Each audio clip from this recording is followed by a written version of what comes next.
Selanjutnya, golongan sulfonylurea yaitu glipizid dengan heparin, di mana kombinasi ini dapat menyebabkan peningkatan efek hipoglikemik. Karena terjadi interaksi farmakokinetik yang diduga heparin ini dapat menggantikan glipizid menempati reseptor ikatannya, sehingga yang akan dimetabolisme itu adalah si glipizidnya, heparinnya. Jadi efek glipizid akan meningkat sehingga bisa menyebabkan efek hipoglikemik. Selanjutnya antidiabetes dengan golongan obat anti malaria yaitu hidroksikloroquin, mefloquine, quinidin, quinin, sulfadoxin, dan primetamin, di mana efek hipoglikemik yang terjadi pada pasien yang menggunakan obat anti malaria dan juga antidiabetes. Interaksinya berupa farmakodinamik, yaitu quinin ini dapat mengurangi konsentrasi glukosa plasma dengan menstimulasi pelepasan sejumlah besar insulin. Jadi dia bisa meningkatkan efek, ya. Perlu ada pemantauan penurunan gula darah. Allopurinol. Jadi insulin dapat berinteraksi dengan allopurinol, yaitu meningkatkan kontrol glikemik dari pasien DM tipe 2 setelah allopurinol ini dihentikan.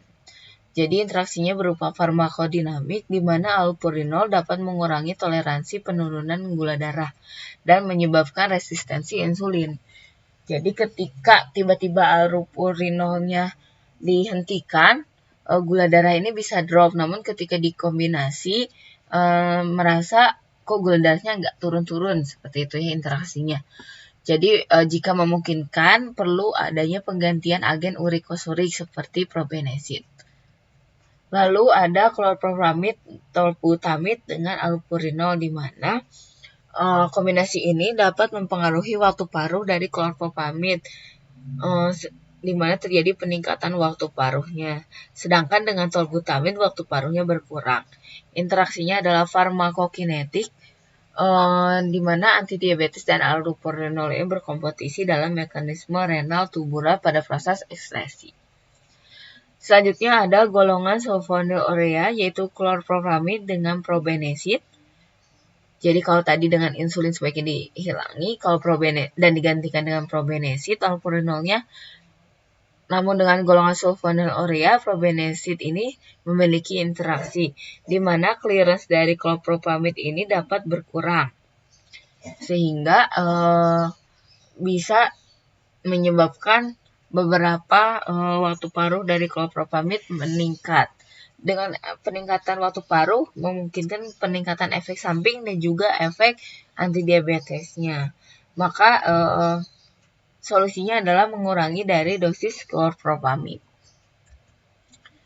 Lalu antidiabetes dengan golongan sulfinpirazon, di mana antidiabetes yang dimetabolisme oleh enzim CYP2C9 dengan sulfinpirazon ini dapat meningkatkan efek penurunan glukosa darah karena terjadi interaksi farmakokinetik, di mana sulfinpirazon merupakan inhibitor dari enzim CYP2C9.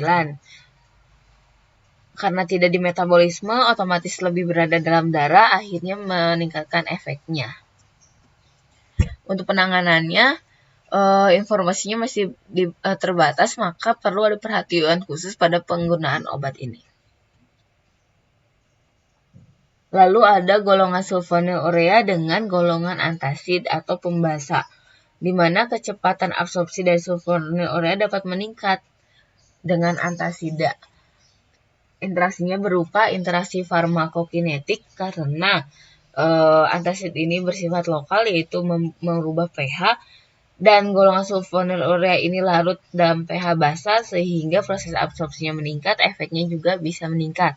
Hanya perlu pemantauan kadar gula dan juga pemberiannya diberikan glibenclamid 30 menit atau 1 jam sebelum penggunaan dari antacid.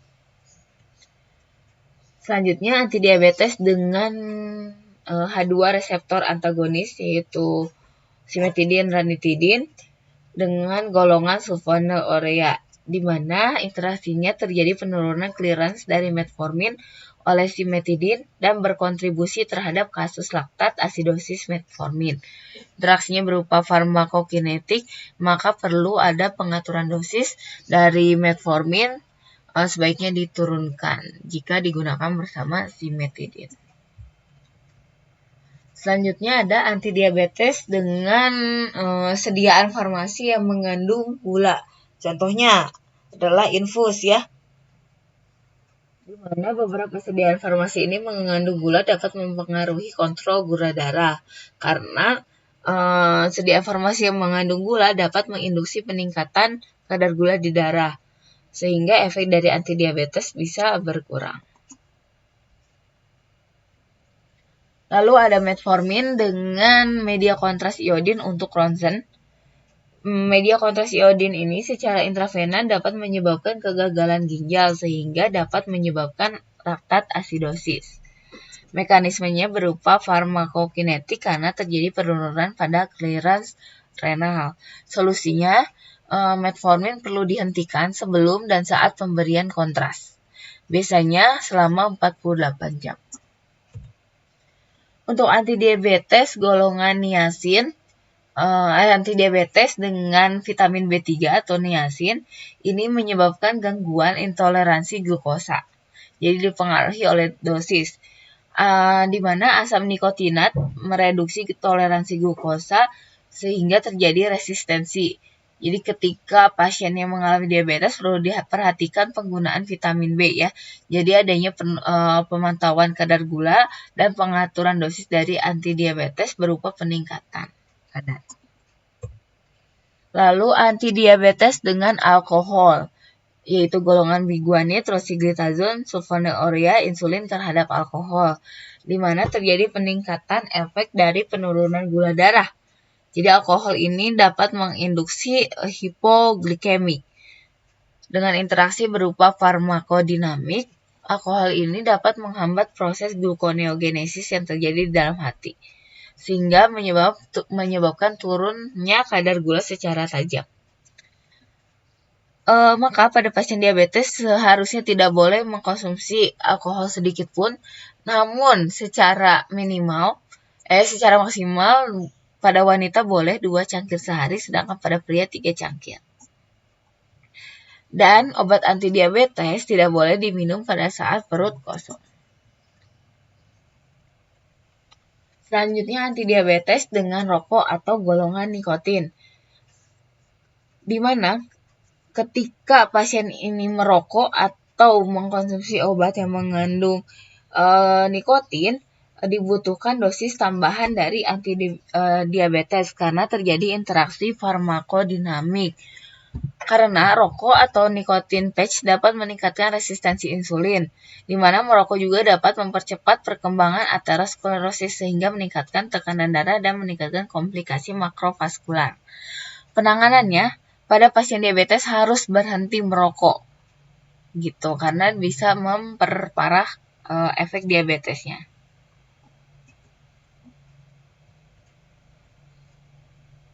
Ada pramlintide dengan obat yang mempengaruhi motilitas lambung. Contohnya dari atropin, yaitu menurunkan pengosongan lambung.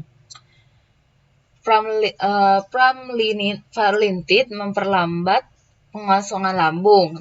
Jika dikombinasi dengan atropin yang juga memperlambat pengosongan lambung, maka tidak boleh digunakan dengan obat yang mempengaruhi.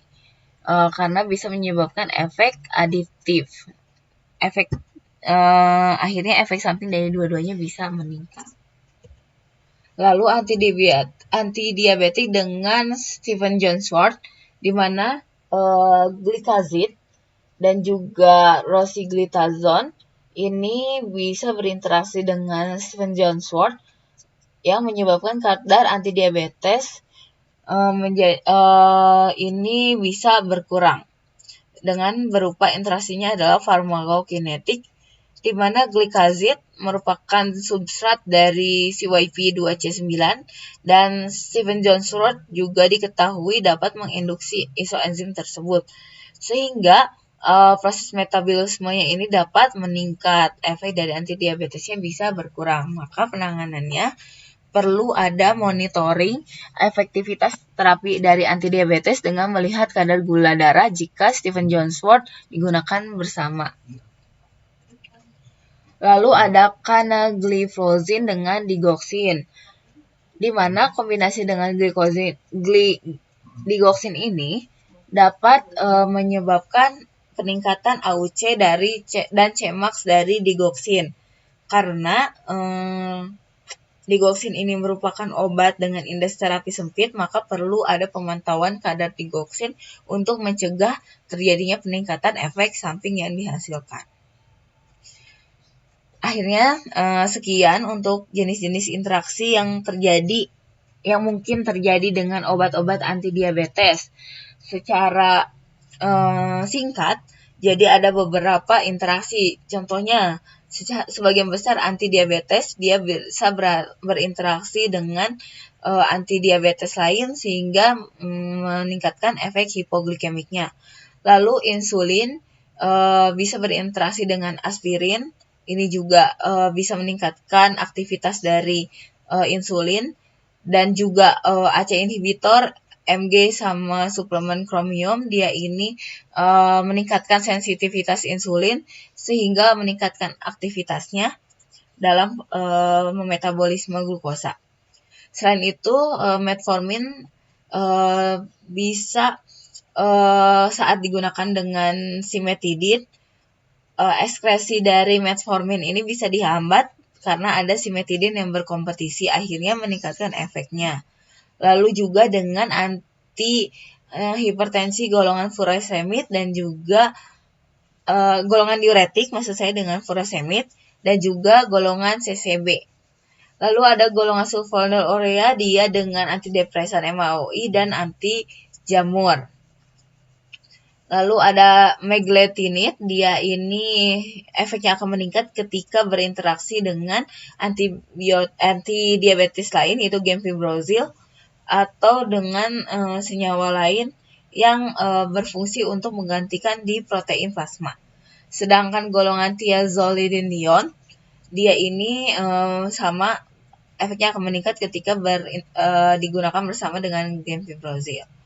Lalu ada golongan gliptin, dia ini bisa berinteraksi dengan obat-obat yang serupa berikatan dengan protein di plasma.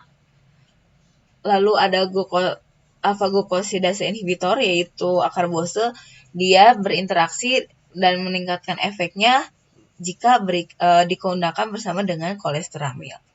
Lalu ada beberapa obat yang menurunkan, yaitu obat kortikosteroid, yaitu glukokortikoid, dan juga beberapa obat antipsikotik dan antihipertensi golongan beta blocker.